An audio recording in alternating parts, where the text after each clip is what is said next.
So if there's one thing that investing YouTubers get a lot of flack for, it is picking terrible stocks. And I don't mean just picking a company that ended up not performing as well as you expected. I mean picking a company that had many recognizable red flags that the YouTuber just failed to point out and then seeing it tank shortly after. And I think throughout the past 12 months, we've seen a lot of people have to eat their own words and accept that they were wrong about a particular company.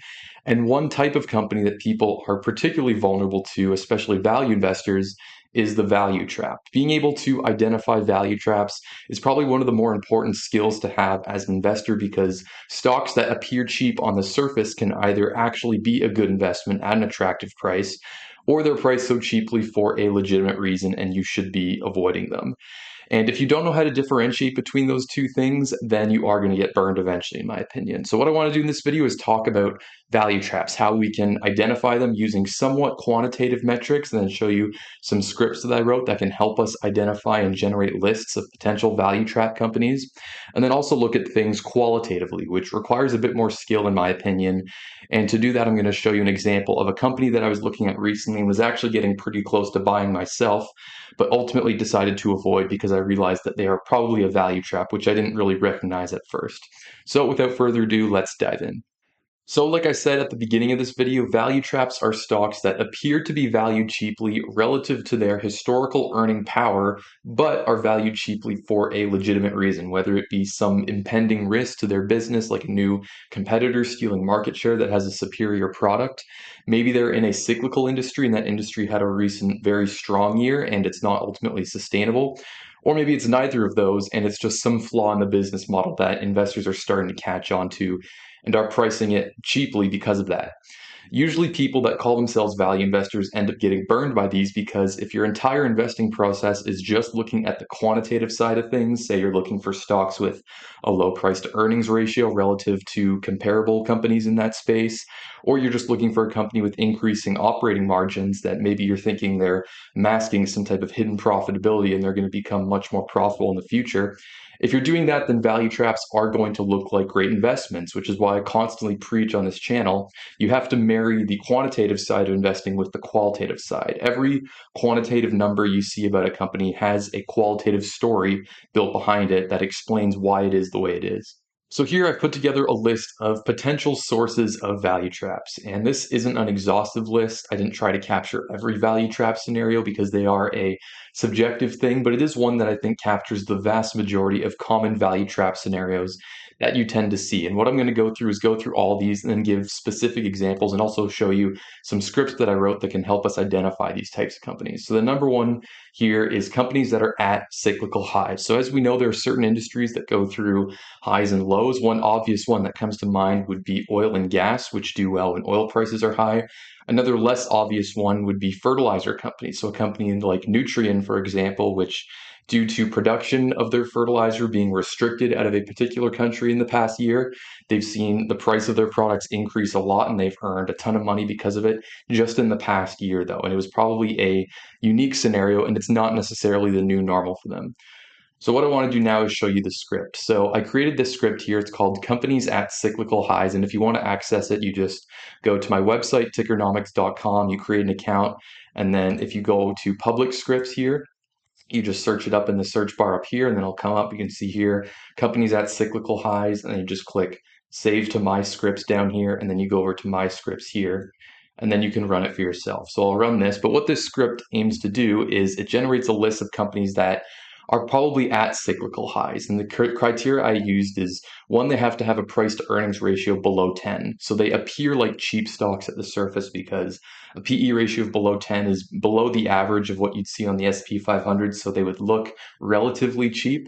So you might think of them as, a cheap stock, maybe a value trap, but they're at cyclical highs. So the reason that the price to earnings ratio is like that is probably because they just had a recent very strong year. And the way I identified the cyclical highs was their current operating margin. So their operating margin in the last 12 months has to be at least 2 times as high as their 5-year average operating margin. And they have to actually have been a profitable company throughout those 5 years. So it can't be, a company that just recently turned profitable. So I made one script that generates the list as of today, which I just ran. So if I go to Insight Tables, I can see this list now, and then I can also export it into Excel. But I also made another script that generates the exact same list of companies using that criteria, but as of 1 year ago. And the reason I did that is because I wanted to compare what it was currently versus what it was 1 year ago, because my initial thought was there's going to be more companies at cyclical highs now than there was 1 year ago, just because of what we've seen happen with supply chains and, like the oil and gas industry as a result of the war. I thought that there would be more companies at cyclical highs now than there was before. But if we go to the actual results, so I ran this as of a few days ago, so this is as of October 24th, so it's not super recent. But here are the list of companies, and this is the list of companies in the back test. And I created a quick summary here to get an idea of what the results were. So in the current list, there were 108 companies that met that criteria. And in the 1 year back test, there were 126. So there are more companies as of 1 year ago that were at cyclical highs than there are today, which I thought was very telling. I thought there would be more today, but there wasn't. And what was also interesting was there wasn't really one industry that dominated. The oil and gas industry was the most popular one. They had 13 out of the 108 companies in the current list, and then 15 out of the 126. So for a constant percentage of 12% of each list. So, and then also in the current one, credit services, so companies in the credit services industry made up 6%, marine shipping made up 5%, which marine shipping is another industry that we typically think is cyclical because freight prices can fluctuate a lot depending on, supply chains and whatnot. I don't know too much about the industry, but I do know that is very, very cyclical, and it can have, very, very strong years and then very, very bad years. Um, but what was also interesting is in the 1 year back test, the third most common industry was steel. And I think that was because a year ago, steel was a pretty hot topic. There are tariffs being imposed throughout, the year before that on non-US steel companies. So US steel companies are probably having abnormal profits. But that was the main takeaway from that. And you can see a few notable companies in the current list was companies like Shell, Marathon Petroleum, so oil and gas companies. And then in the 1 year back test, Mosaic, which is a company that's pretty similar to Nutrien, they're a fertilizer company. Marathon Petroleum was in the 1 year back test as well. Baytex Energy was another one. So what was also interesting, if we look at the actual list, is like I said before, there wasn't one specific industry that dominated it. So if I zoom in a bit here, we can see this is the count of industries, and we can see there's a lot if we look at this column here that just have one, like metal fabrication one, electronics, computer distribution one. There's a lot that just had one or two or three or four. So what that tells me is that it's not just industries that we typically think as being cyclical industries. It can really be any industry that can have this type of thing. And it could just be one very strong one-off year because of some external thing that happened. So they appear to be cheap, but you have to understand that that's not the new normal for them. And what's more likely to happen is they regress to the mean. And that can very easily result in a value trap if you're only looking at historical earnings and you say, well, last year was very strong. If I take last year's growth projected in the future, then they're extremely undervalued, right? But like I said, you have to think about the qualitative side of things. Okay, so the next one is companies that have poor capital allocation. And what I mean by this is that their return on invested capital is consistently below their cost of capital. So why do we care about that? Well, cost of capital is just that. It's what the company's cost is to acquire capital, and companies acquire capital and then they deploy that capital in their business and try and earn a return on that invested capital. And if they can't earn a return that is at least the cost of capital, then they are in effect destroying shareholder value, which to me, this is such an interesting concept to think about because what it means is you can actually have a situation where a company is experiencing net income growth, their free cash flow is going up, their revenue is going up, but they're actually becoming a less valuable business overall. And to explain this a bit further, I want to give you an actual example. This is a very, very simplified example, but I think it does a good job in explaining this concept well. So let's say you have a hypothetical business and the business is just one bank account with $100 million in it. So that's all the business is. But the business, let's assume they have a cost of capital of 10%. Now this company has the opportunity to invest $50 million into a new factory, right? So they have the opportunity to deploy their capital into their business. And they're doing their projections, and their projections say that the factory is expected to increase revenue by $20 million per year and increase free cash flow by $4 million a year for the next 10 years. So you may look at this and think, well, free cash flow is going up if they make this investment, revenue is going up if they make this investment. Of course, they should make this investment. And if you're valuing this company just based off of, say, a price to free cash flow metric, then you would assume that they're now more valuable because their free cash flow is higher. So if you apply a consistent free cash flow multiple, now the business is worth more. But when you look at it through the lens of shareholder value, you realize that they actually shouldn't make this investment. It's a bad idea. So to explain this, we have the projected free cash flow, so $4 million per year out for 10 years, and then we discount that to the present using their 10% cost of capital. So these numbers here is what the value of the present value of those free cash flows are. So you can see it gets increasingly lower because cash flows that are earned in the distant future are worth less than cash flows earned today. So the sum of all those cash flows is about just under $25 million. So this project is expected to add $25 million in added value to the company because that's the present value of the future cash flows that they're going to earn from investing in this factory. But the factory, as we know, costs $50 million. So when you take into account the cost of the factory and then the cash flow that's expected to earn, it actually has a negative present value. You can see negative $25 million here when we subtract the $50 million investment from the sum of the present value of the cash flows. So they shouldn't make this investment because it has a negative expected value and it destroys shareholder value, despite the fact that it increases their cash flow. And the value of the business, if they were to make this investment, would go down by about $25 million to $74 million. Now we can take this very, very simplified example and extrapolate it into the real world. So to do that, I created this script here. It's called Inefficient Capital Allocation. Again, it's also on public scripts if you want to run this for yourself. But I'll click run here. And what this script aims to do is similar to the other one, it's identifying value trap companies. So these companies have a price to earnings ratio below 10. So they appear to be cheap based on historical valuation multiples, and they have their 5-year average return on invested capital is below their 5-year average cost of capital. So for the past 5 years, they haven't been allocating capital effectively. They haven't been earning at least their cost of capital. So the list is done generating.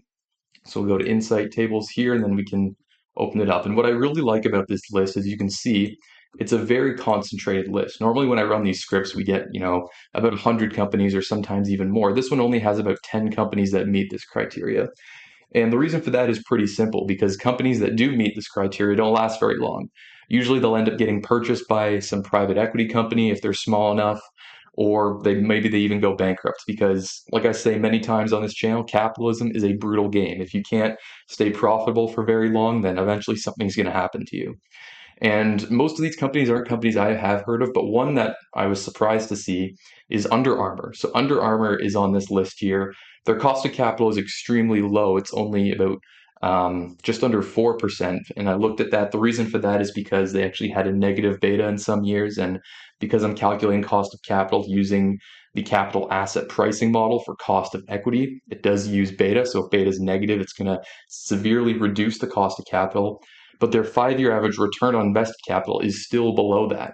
So let's look up Under Armour and see if we can see why that is. So if we go to Under Armour and we take a look at their stock price, we can see, in the past 5 years, they really have not done well. They've lost about 15% per year, and they're not paying any dividends either. So this goes to show that companies that do meet this criteria usually aren't going to be performing very well, but they do appear to be cheap, right? Because if you're just looking at Under Armour from valuation multiples, you'd say, well, Under Armour, it's a strong brand, right? Everyone has clothes from Under Armour. They must be a strong brand. They have a low price to earnings ratio of under 10, low price to sales ratio of 0.6. This is a value company, right? And if we take a look at financials, let's look at their annual income statement. Well, their income or their revenue is growing, right? We can see it's not growing a lot, but it has been growing in the past few years. You can see 4.8 billion, 4.9, 5.1, and then most recently $5.6 billion. If we look at their net income, we can see their net income's been sort of been growing as well. It grew in the past year. It's been negative in some years. So you would look at this company and think, well, this must be a great investment. It's a value stock. But, what's the catch? Why is it valued so cheaply? Well, now we know because we take a look at their ratios here. We can see that their return on invested cap in the last 12 months isn't even positive. It's negative, and it's below the industry average here of 13%, which comes from this list of companies here, which are, I guess, the comparable companies. Now, the last example of value trap scenarios is probably the most obvious one, which is companies that are underperforming in their industry. So, number three here. Now, the classic example of this is BlackBerry. So, before Apple was dominating the smartphone market, BlackBerry pretty much owned the business customers for cell phones.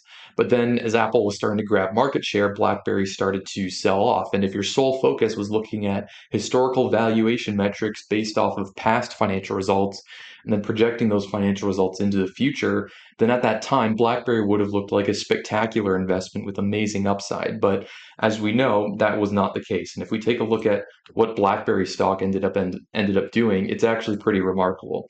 So I'll pull it up here and pull up the stock price, and we can see back then. So this was about 10 years ago when this whole thing was happening. So this is kind of late 2011. You can see a pretty massive price decline, and even in the decade following, it still kind of went down and hasn't really recovered since then. And if we take a look at their financials, we could see an even more dire picture than that. We'll go to the annual income statement. In 2012, they had $11 billion in revenue here, and then in 2021, they had 718 million. So that is a massive decline and really shows that the business has completely changed from what it was before with smartphones to what it is today, which is solely just software, basically. Now, a more modern example of this, or I should say potential example of this, because it hasn't really fully played out yet and things could still reverse, but what a lot of people are speculating is a value trap would be Intel stock. So we take a look at their stock price, we can see, I mean, overall in the last 10 years, it's done well, but kind of in the last year and a half has not done very well, and it's come down quite a lot. If we take a look at financial statements, we'll go to the income statement here, we can see their revenue has still been increasing pretty much every year. I mean, not as quickly in the more recent years, but overall it's been going up. But the issue with Intel is that they are lagging competition in a ruthless industry like semiconductors, where if you take your foot off the gas and fall behind in terms of innovating and creating new products that are consistently more technologically advanced, then you may never catch up. And if your competitors have a technologically superior product, then you're really in a tough spot. Now, that's all I'm going to say on that. I haven't looked in depth in the Intel versus AMD versus TSMC whole debate very much. I know there's a lot of retail investors out there that have very strong opinions about that whole thing and have a lot of money riding on what they think will happen in that whole space. And I'm not saying Intel is a terrible investment because their management team still has the ability to turn things around. They still are a company that earns a lot of money, but you can't deny they are showing potential signs of being a value trap. Okay, so the last thing I want to do is show you guys a bit of analysis I did on a company that I was starting to get very intrigued by, but then kind of had the realization that they're probably a value trap. So the company is called Insteel Industries, and they are a pretty small company. They're only about $500 million in market cap, and they operate in a very niche space, selling steel wire reinforcing products that's used in construction projects and residential construction. And they are the largest US based consumer of this very niche product. So, since infrastructure investment is a big deal in the US now, they just passed a very large infrastructure bill a few months ago. I figured there might be some strong tailwinds into a company like this. So, I figured let's do a bit of a deep dive and see what I can learn. And what I learned is that the industry, despite it being very small overall, is highly, highly cyclical. And the prices of their steel wire reinforcing products fluctuate a lot depending on demand, and demand is very heavily tied to construction. Now, to show you what I mean by this company being a value trap, I'm going to use the value of stock feature, and I'll type them in here. And when you use this feature, all the data that gets populated here is the 5-year average. So let's do a 7-year analysis. We'll use a terminal value multiple of 10 and a cost of capital just above 8%, which is calculated automatically using this method here, such as the capital asset pricing model and the cost of debt. So if I click calculate DCF and we literally just take past growth trends projected into the future, we get an intrinsic value of just under $100 per share, but the current price is $27. So if you're just valuing the company based on that, your mind's going to be blown and you're going to think, surefire investment here. But as we know, there's probably more to the story, and you can't just do a basic surface level analysis looking at only quantitative metrics and then conclude the company's a good investment. So what I ended up learning, like I said, is that Well, now that interest rates have gone up, construction projects are much more expensive to finance, right? So there will be less construction in the coming years, which means less demand for their steel products. And because, they're a company where their valuation depends a lot on current earnings rather than earnings that they're going to have in the distant future.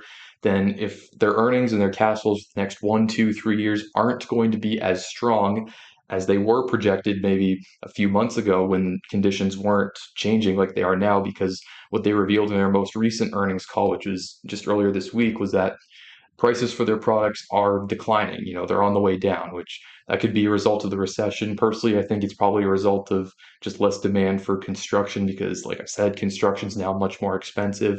So, really, I think the company is fairly valued for what it is. And since I don't have any insider knowledge or some expert I can consult to give me an opinion on this industry or on this company, then I know that I can't really make an accurate assessment. So, for me, investing in them would basically just be gambling.